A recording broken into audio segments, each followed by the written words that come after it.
Um, Hi.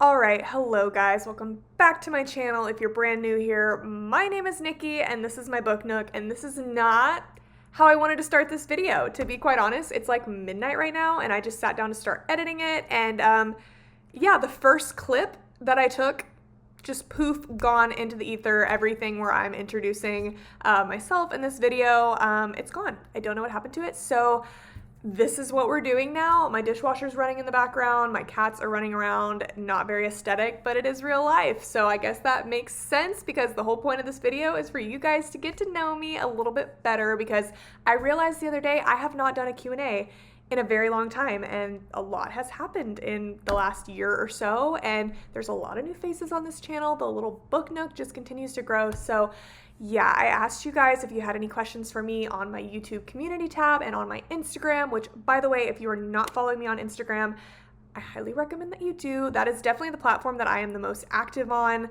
I spam my story in a concerning amount every single day. So if you want to see more of me, that is the place to do it. It's also where I give all of the updates on my books that I write, and yeah, the best way to connect with me, all of that. So if you're not following me on there, I recommend that you do. But yeah, guys, doing a Q&A. I got so many questions from you. I actually was kind of shook by it. It kind of made me all like warm and fuzzy inside, and I just consolidated everything down because a lot of people ask similar questions. So yeah, starting the video, we're gonna go with some like personal, fun, kind of random questions, move into the book related questions, and then I end talking about my books, specifically the questions that you guys had, and questions about writing, being a self-published author, the process, all of that. So as it turns out, the first two questions that I answered also disappeared into Narnia, so I'm just gonna re-answer them right here.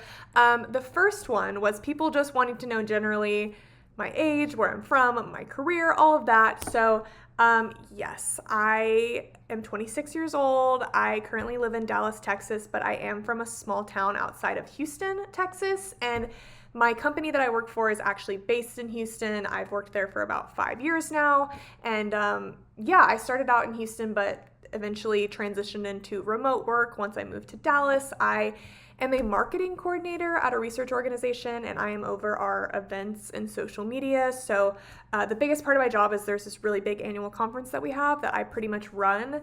I mean, along with an events manager, but I do like all the marketing aspects for it and run the show and all of that. And yeah, we have some virtual events, some other sort of on-site events that I help with, and then I do all of our social media. So yeah, that is my day job. Believe it or not, I am not a full-time social media influencer author. That is definitely the dream, perhaps one day, but right now it is just what my evenings are filled with.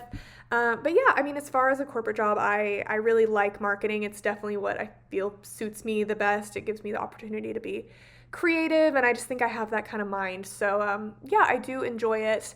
But the other question people had was if I have any hobbies, and you know, reading, writing, and having a YouTube channel are three hobbies that take up a lot of my time. So I don't do a ton of other things, but I am very into volleyball. Actually, I play volleyball 2 days a week in this adult league here in Dallas, and yeah, I played volleyball growing up, kind of all through junior high, high school. Thought I was going to play in college for a while, but ended up kind of going a different route, and I loved it. And I just decided to look into a league as a way to kind of make friends once I moved here, and I was so anxious the first time I went because I was going by myself. I thought I was a complete and total loser. Had a bit of an anxiety attack in the parking lot, cried before I went in, but then once I went in, I immediately met this girl that I'm like best friends with now, and it's been like a year and a half, and I've made a bunch of friends through it. So definitely recommend, like, if you played sports growing up and you're an adult and you're looking for a way to make friends, try to look for an adult league around you, because it's very fun. It's a good way to do that.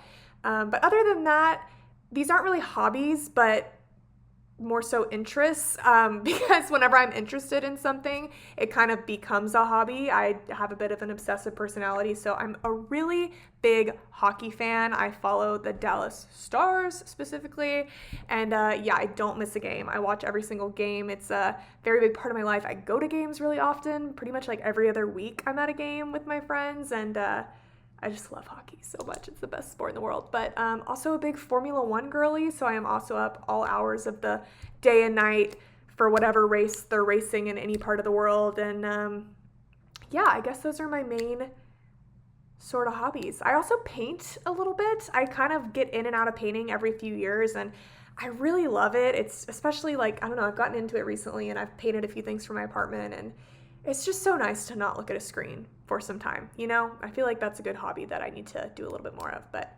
yes, I think that is it. Now we are going to get into the actual video without further ado. If there are any questions you guys have for me that I don't answer in the rest of this video, please leave them in the comments. I will definitely be checking them and responding. Yeah, I apologize again for this ratchet intro if you are still here. I love you so much. Okay, bye. So somebody asked me if I have any challenges for myself this year, and I definitely do. I made it my #1 New Year's resolution for 2024 that I was really gonna focus on becoming more fluent in Spanish. I think I took about 8 years worth of Spanish classes between junior high, high school, and college growing up.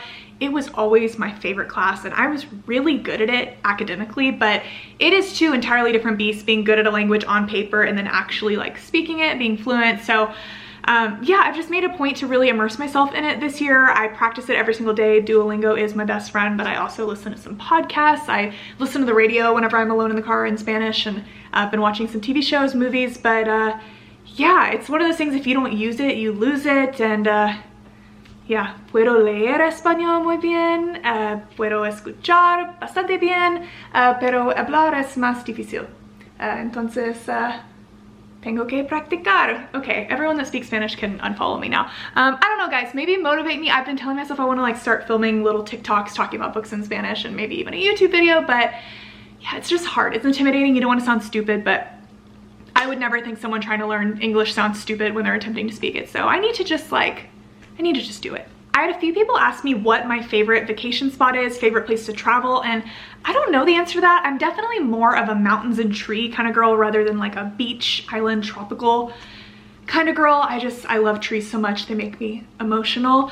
I went to Vermont towards the end of last year, and I've pretty much talked about it nonstop since. That place is just heaven on earth to me. I spent a week there, and I feel like I could spend 6 months there and just never get tired of it. So definitely recommend Vermont if you have not been there. But yeah, otherwise I studied abroad in Australia for about 7 or 8 months whenever I was in college, and there are so many beautiful places there as well. So I don't know, the entire continent of Australia. I don't know, there's lots of cool places I've been, but there's just so many more places I still want to go. I had a lot of people ask me like what my favorite movies are, top 3 favorite movies. Top 3 is difficult. Definitely, without a doubt, my favorite movie of all time is Greta Gerwig's Little Women. If you are a woman, or honestly, if you are just anybody, you need to watch this movie. It is the definition of girlhood. I sobbed my eyes out the first time I watched it, and I've honestly cried every single time since. It's just, it's a masterpiece. But my second favorite movie probably has to be Coraline. That is my comfort movie. I just, I love it. I can't even begin to express how much I love Coraline. I could do a whole dissertation on it. And then third, God, probably The Proposal. That's definitely my favorite rom-com and another sort of comfort movie of mine. But also, I love Dirty Dancing. I love The Matrix. The Matrix was my favorite movie for the longest time. I honestly like altered my brain chemistry. It really kind of made me question everything, and I love a movie like that. That one was really great. I also really love Crazy Stupid Love. That's a favorite for sure. I like The Greatest Showman. I feel like I'm forgetting one, but those are definitely, those are up there. Those are the favorites. And then people were also asking what are my favorite Disney movies. So I'm taking that as Disney Pixar, because if we're including all of Disney, that gets into Marvel, that gets into Star Wars, like that's a lot. They kind of own the whole world now. But my favorite Disney Pixar movies are Cars and Ratatouille are like my top 2. Like I love those 2 so much. Cars is probably my favorite, but I watch Ratatouille a lot more often than I watch Cars. But yeah, number 3 would have to be The Incredibles. But if we are talking Disney, I will just say my favorite Marvel movie is Captain America Winter Soldier, without a doubt. And favorite Star Wars movie, of the originals, it was always Return of the Jedi. But I like the new ones. I tell you what, I am a Reylo whore, and I will stand by that till the day I die. Episode 8, The Last Jedi, I've watched that like a million times. I loved that one. I know it was kind of like a polarizing thing, but I was here for it. And then somebody asked what my current Roman Empire is, the thing that I think about all the time. I think my answer right now, honestly, is Timothée Chalamet. I don't know why. I have always really loved Timothée Chalamet, but it's more of like a respect for him. I think he is so talented. The range this man has, he has played so many different roles. He can act his little Timothy off. He is just so good, but he's in Greta Gerwig's Little Women, and like his character in that movie is so important to me, and I've thought about Little Women 5 times a day since I first watched it. So just thinking about Timothy all the time. And then obviously Dune has recently come out, and I'm thinking about that all the time. And then my entire TikTok and Instagram reels, everything, it's all just like Timmy thirst traps. So that's probably the current Roman Empire, but it changes week to week. Now getting into some of the more book related questions. Someone asked how old I was when I first started reading, and honestly, I've been reading my whole life. My kind of earliest core memory of reading was in the 1st grade. My 1st grade teacher read us Harry Potter and the Sorcerer's Stone, and I just feel like ever since then I have been reading.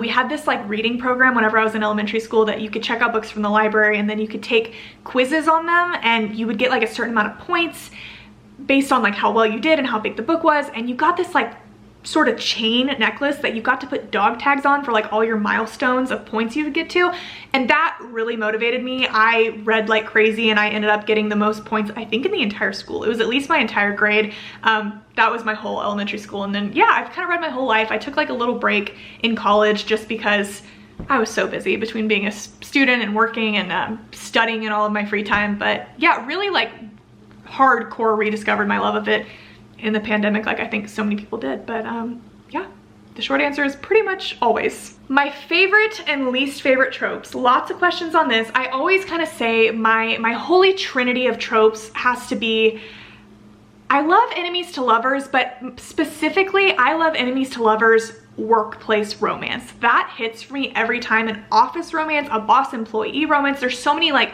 different ways of doing it, but that just always hits. There's got to be some sort of like forced proximity element to it.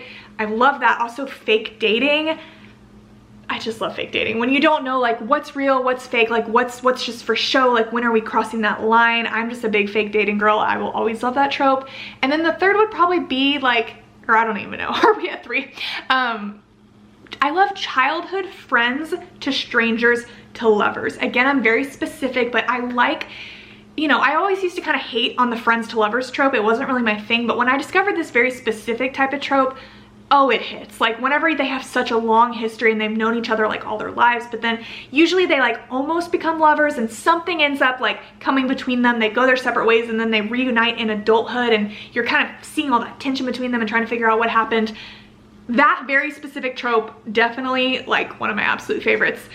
Least favorites, I don't really have that many. I'm not a fan of insta-love. I'm not a fan of whatever the opposite of slow burn is. I'm very much a slow burn girly. It's okay if like physical things happen early, if like there's at least a slow burn with the feelings, but still a lot of the times when like we're kissing on page 50 and there's 300 pages left, I'm just like, what are we doing? I kind of like lose my interest a little bit, I find.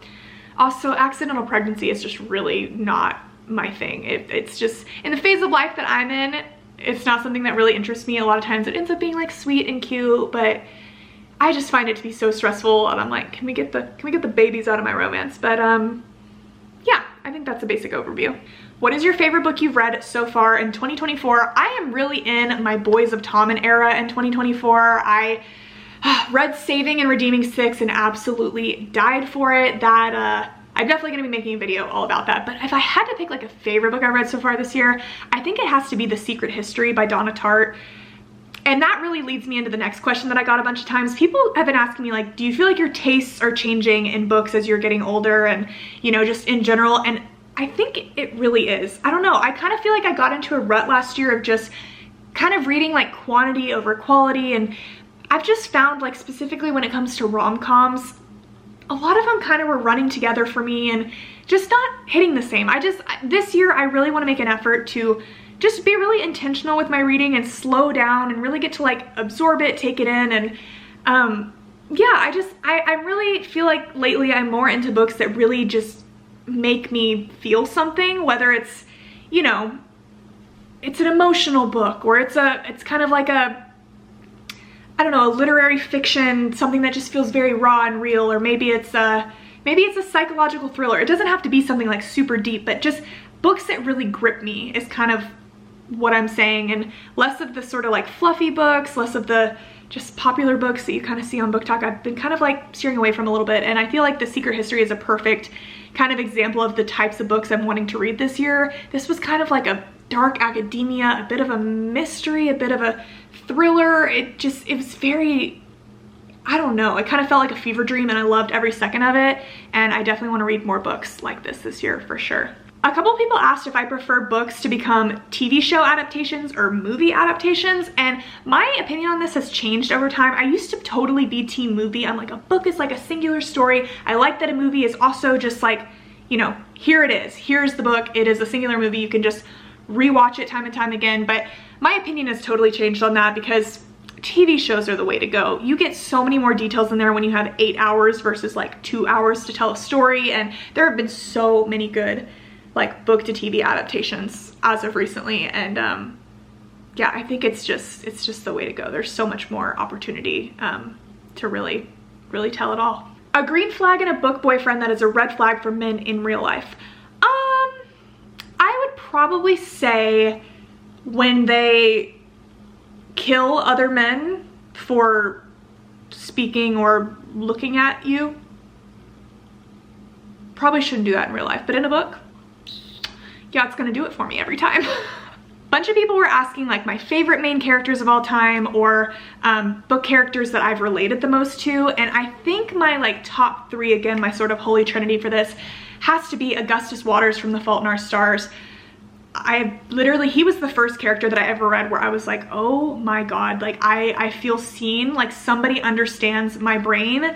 This character is me, and yeah, Augustus, he wants to live an extraordinary life, and he kind of has this fear of not having enough time to do that. He wants to leave a mark on the world, and he fears oblivion, and he just kind of questions the meaning of it all. And yeah, I got a tattoo that says oblivion for him, because it meant so much to me the first time I read that book. And yeah, I love Augustus. And then second would probably be Carrie Soto from Carrie Soto is Back by Taylor Jenkins Reid. She is really just a girl that is a very polarizing type of character. She's so ambitious. She just has goals, and she sets her sights on it, and she kind of sacrifices other things in her life to get those goals. And the whole kind of point of her book and her character is like, when is it gonna be enough? And the answer is it will never be enough. And it's yeah, I know what it's like to be her, and to feel just very passionate about the things that matter to you, and maybe not coming off the right way to other people in pursuit of your goals. And yeah, she's a very misunderstood character, but I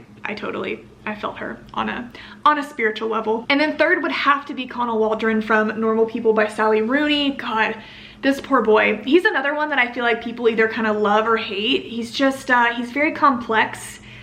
Connell very much like has this desire to kind of fit in and be loved, and, you know, kind of be popular, and he's just very sort of lost in the world, and he's trying to be someone, but he doesn't really know how to be, and he just, he has a hard time sort of fitting in, and he's kind of insecure, but you would never know it on the outside. He's very deep. There's a lot of depth to him, and yeah, I feel like those 3 characters definitely have stuck with me over time. If you could spend a day with any author, who would it be? Absolutely John Green. I already mentioned he's the author of The Fault in Our Stars, and that is my favorite book of all time. John Green is just one of those people that I always say, like, if I could have one dinner guest, it would be him, because I think I could talk to that man for 8 hours straight and still like not even scratch the surface, because I think he thinks about the world and thinks about life in the same way that I do, and he has all the same sort of like questions and curiosities and sort of fears and insecurities about it. And he's so smart, but like not in a pretentious way at all, and he's just done so many things. Like,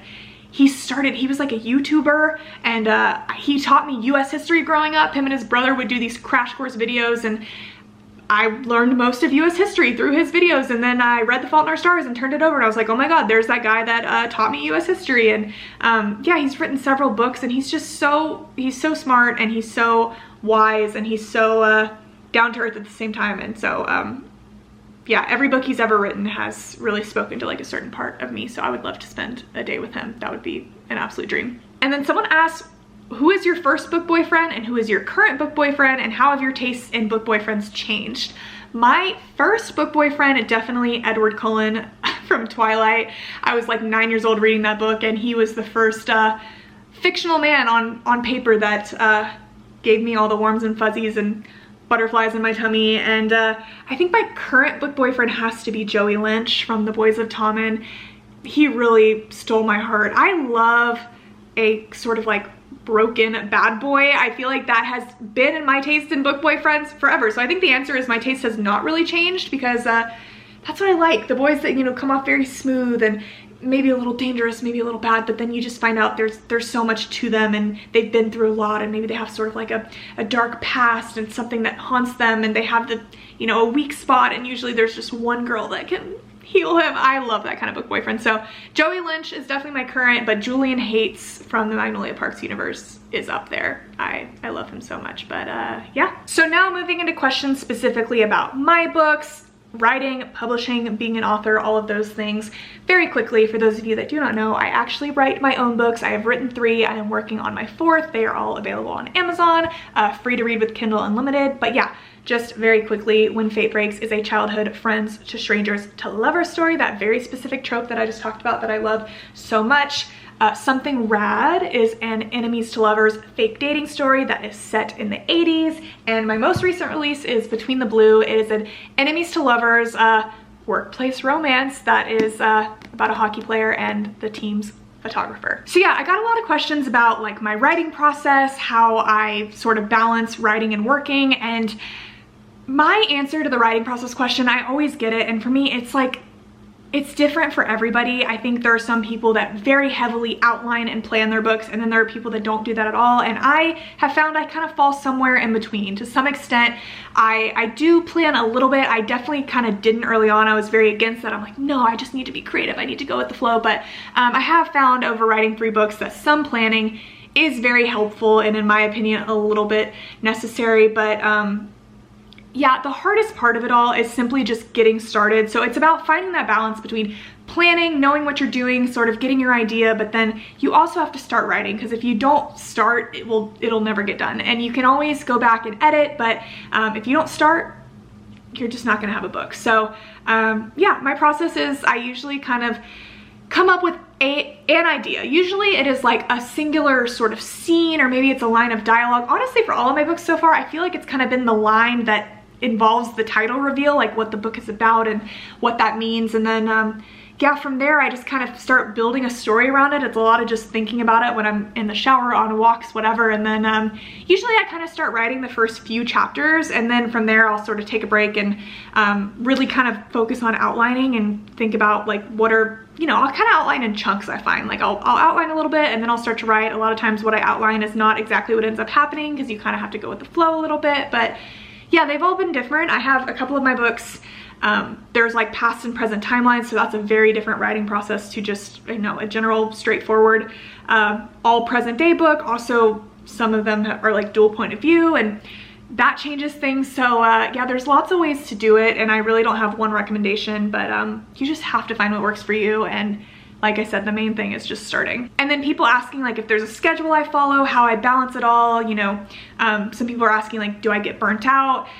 My thing is I just make it a point to write every single day, or at least like think about my book, plan it. I have to make it a part of my everyday life, because it's very easy when you take off days at a time or a week. It's so hard, I have found, to get back into it. And once you start, you just got to keep that momentum going. So my sort of like, my goal every day in a dream world is I want to write 1,000 words. 1,000 words a day, I am doing good. But my minimum that I like to write is at least 500 words. But if it is a day where I am just like, I cannot do this, I don't feel like writing, I make myself at least set a 30-minute timer on my TV, usually with like some rain ambiance going on, and I'm like, just spend 30 minutes staring at the screen. If you stare at the screen and you don't write a single word and you just think about it, okay, fine. But yeah, just spend 30 minutes on it, and pretty much 9 times out of 10 when I set that 30-minute timer, I'll end up writing for an hour. I'll end up writing those 500 words, or maybe even 1,000. Like, you just gotta make yourself do it. You gotta push through the sort of writer's block. And yeah, of course there have been times that I've gotten burned out, and there have been times when I've gone on vacation for a weekend or more than that, and then I come back and it's really hard to get started. But you you have to keep yourself going. Like, this is such an isolating sort of experience when you write your own book, and you are your own boss and nobody's gonna make you do it. So yeah, you gotta push through. And if you're really like passionate about the story, if you're really excited about it, you'll find a way. And then people asked how long it took me to write each of my books. I think my first book took around 9 months, I would say, probably total to write it. Something Rad, I think, was about 8. This is a lot thicker of a book. It's honestly like twice the length of When Fate Breaks, but yeah, I think this one took me about 8 months, and Between the Blue has been my quickest. I think I wrote this one in about 5.5 months, because you just get better and better as you go. And like I said, as I've kind of like learned my schedule, and I never used to think about word count. Whenever I was writing When Fate Breaks, I didn't even, like, that didn't mean anything to me. But once you kind of write more and you learn, you have a concept of like how many words is 1,000 words and what can I do in a day. Once I really got like a routine down, I found that like I can write a lot quicker now. So each one seems to get a little bit faster. Some people were asking, as an indie author, do you edit yourself? How does editing work? How do you know if you need an editor? This is totally a personal decision. I have several author friends that kind of do the editing process all very differently. I personally do not have an editor. I don't have someone that I pay. I edit my own books. I just kind of reread them a million times. I find reading them in different platforms helps, you know, going from the document to once you formatted it, reading it there, getting it on my Kindle, reading it there. I also have friends that I will send it to that'll read it. My mom usually reads it, my sister reads it. So usually between all of those people reading it, I'm able to find everything. And yeah, it's totally a personal decision. I have friends that have full-blown editors that they spend a lot of money, you know, paying because they deserve it. It's a massive undertaking to read someone's entire book and line by line edit. So yeah, it's just a matter of like kind of what your budget is, what you're willing to pay. If you feel editing is something that will help you, I just am a person that, yeah, because there's line editors and then there's people that just simply proofread. I am more of a person that kind of wants the proofreading because I know how I am. I'm kind of a bit of a control freak, and I feel like if a line editor, unless it was someone I really knew well and kind of knew my writing style, I just know that I probably would not take a lot of edits into account, which is probably a fault of mine. But yeah, it's something you have to kind of decide. But definitely if you're trying to write your first book, don't worry about that. That's something that you can worry about later. And you know, if you want to not do it your first book, you can definitely decide your second book. I've considered doing it. Yeah, it's something that you can kind of just think through and figure out on your own. A couple people were asking if I would ever write like a dark romance or a thriller, probably because I talk about those types of books all the time. And honestly, yes, I have ideas for dark romances, and some of my books, like my more recent book, Between the Blue, it's not a dark romance, but I feel like it's kind of like a heavier romance. There are some kind of darker themes. It's gotten a lot spicier. So I've definitely like dipped my toe into that sort of world, and I could see myself writing a dark romance, but I just would want it to be, I feel like a dark academia is what really like draws my interest and my attention. I would love to write a sort of dark academia setting, and a thriller I think would be so great. I just don't know if I could. Like, it'd be so hard to try to write something, and I would want it to have like a really good plot twist. I would want your mind to just be blown, and I think it'd be so hard, but it's definitely something I'm interested in and something that I've thought about a lot because I'm a big fan of thrillers. But yeah, maybe one day. Okay, this question is so specific, niche, tailored for me, and I love it. Somebody asked, who among your 3 male main characters would best be played by Paul Mescal? Okay, so I am deeply, concerningly obsessed with Paul Mescal. Like, even the thought of that, I could scream. And it's funny, I never thought about it before, but Paul Mescal could absolutely play Blake DeFazio in When Fate Breaks. Like, visually, he completely looks like him. Like, curly brown hair, blue-green eyes, like, and also Paul Mescal says himself he's very good at playing sad, sexy characters, and that's definitely a bit of Blake, so he could 100% play Blake. But yeah, that kind of leads me into the next question. A lot of people were asking for my fan cast for my books and who would be my dream actors if they ever became a movie or TV show, which if that happened, I would be passing away, because that is my ultimate goal in my entire life, is writing something that gets turned into a movie or a TV show. Just seeing it come to life would be the greatest thing ever. But yeah, so when fate breaks, obviously Paul Mescal would be a good choice, but whenever I first started writing it, I kind of always pictured Blake as Beau Murchoff. He played Maddie McKibben in Awkward. I just think visually he fits him so well. Also Daniel Sharman, he played Isaac in Teen Wolf, and he was also in the originals. He really fits him for me. Annie in the story, always in my head, was Zoe Deutsch. I never remember like how exactly to say her name, but she is my Annie in my eyes. I just love her so much. But yeah, Something Rad is an interesting one because I was very much inspired by the character of Steve Harrington from Stranger Things whenever I wrote this. I've talked about it a lot before, but the 80s is something that, like that era, it has my heart. I grew up on 80s music, 80s movies, just all the 80s media, and I always really wanted to write a book set in the 80s. I always thought about it, but when season 4 of Stranger Things came out, the obsession was just like to a next level. I was just like, I need to do this. I actually had started writing Between the Blue, and I was like, I just need to shift gears. I need to write this book, like it's speaking to my soul. And specifically Steve Harrington's character, I was so like enamored by him, like obviously visually, but more so he has such an amazing character arc and such development over all the seasons of the show. And you know, he's very charming and charismatic, but at the end of the day, we don't really know that much about Steve, like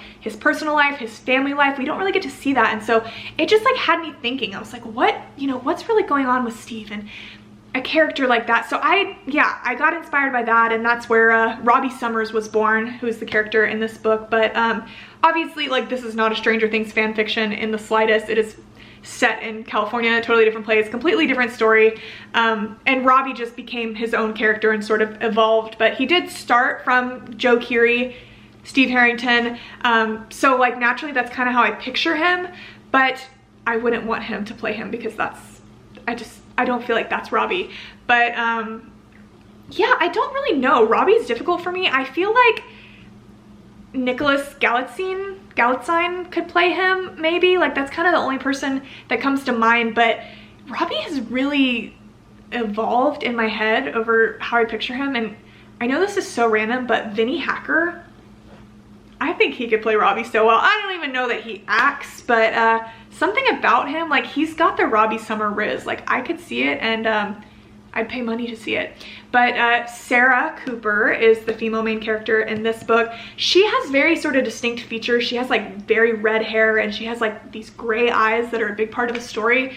Whenever people have done fan casts of her, I always see Abigail Cohen as her, and I really love that pick. But yeah, I don't know if I have necessarily a perfect sort of choice for her in my head, but definitely open to hearing y'all's thoughts or your opinions, because I love to see how other people picture them. But for Between the Blue, Bennett James, I love him so much.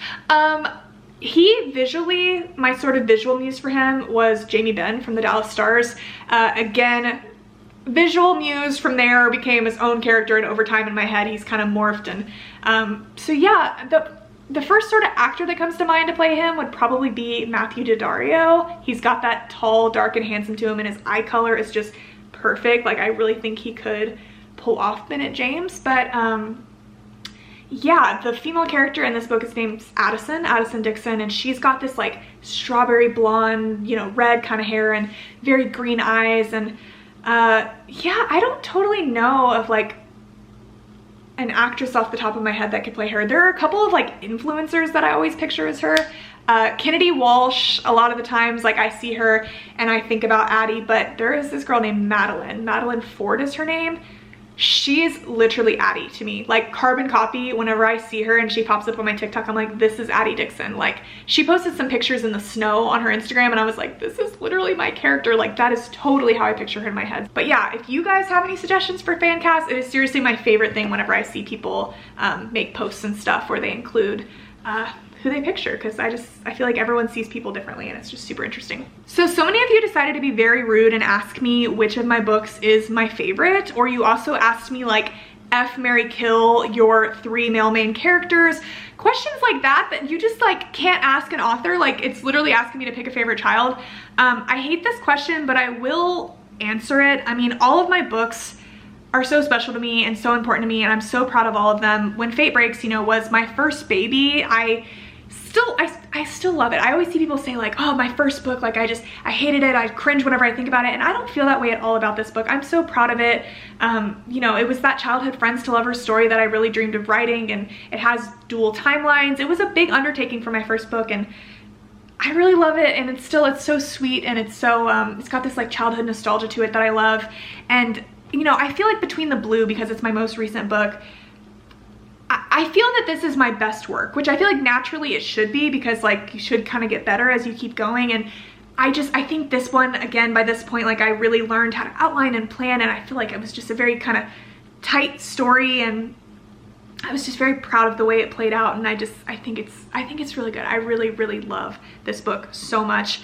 But yeah, I can't lie when I say that like Something Rad is just a little extra special to me, because it truly was a passion project. Like this was something that just spurred so out of the blue. Like this book was not planned. Like I said, I always kind of wanted to write something set in the 80s, but this story just came to me, and I kind of had to drop everything and write it. And with this, I really just like did what I wanted to do. At this point, I had written a book. I kind of had proved to myself that I could write a book, and then I was like, I just want to kind of have fun with this second one. Not that I didn't have fun with the first one, but I was like, I just want to make like my dream book, something that I would want to read, and something that I really would like, you know, that's just a little bit different. And that's what I did with this book. And it was really special too, because I had to talk to my parents a lot throughout the process of writing this, because they went to high school in the 80s, and I had a lot of questions because I obviously wasn't there. And you know, I had to ask them like, what were common things, you know, that people were interested in, like what kind of cars were people driving, what music were they listening to, and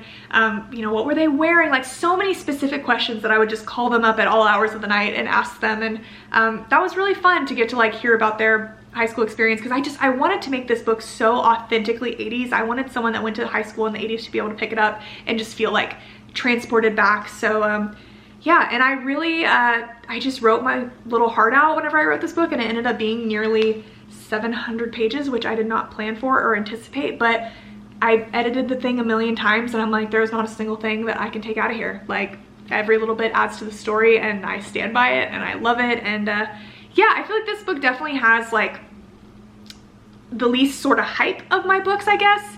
I mean, people definitely love it. That's the thing that's funny about it. I feel like it's been my least like read book, but the people that love Something Rad like really love it. Like they're the ones that slide into my DMs and they're like, oh my god, like this book did something for me, and it like brings tears to my eyes thinking about it. I mean, I get that way whenever anybody tells me anything about any of my books, but yeah, Something Rad is my special little child. I have a soft spot for it. That being said, people telling me F, marry, kill my 3 male main characters. Again, so rude. And I know I just went on and on about how much I love Something Rad and how I think it's my favorite.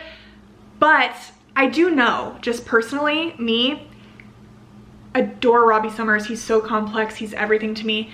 I don't think I would end up with a character like Robbie Summers. Just personally, I just know the kind of guys I go for, and I don't think we would end up together. I don't know that we would work out. So that kind of leaves, I hate saying that because I adore him.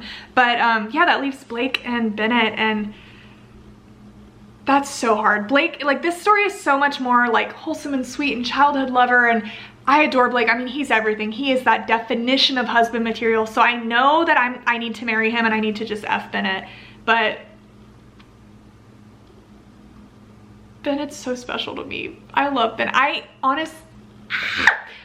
Okay, I think I'm gonna F Blake and I'm gonna marry Bennett, but that's probably not the right choice, but it's the choice I'm gonna make. And my answer will probably change if you ask me in 5 minutes, so let's just move on. And then yeah, my next book. People are asking, am I currently working on a book? What is coming next? Let's just say, if you read Between the Blue, if you enjoyed this world, if you enjoyed some of the other characters that were in this book aside from the main characters, I think you're gonna be very excited about what comes next. So again, follow me on my Instagram to get the most up-to-date sort of announcements about all things writing. But yeah, guys, I think that is all the questions I'm gonna answer today. This video is so long, I am not able to not ramble ever. So yeah, any other questions you have, please leave them in the comments down below. I will answer all of them the best I can. But yeah, thank you so much for watching. Thank you for being a part of my book nook. I love you guys so much, and I'll talk to you very soon. Bye.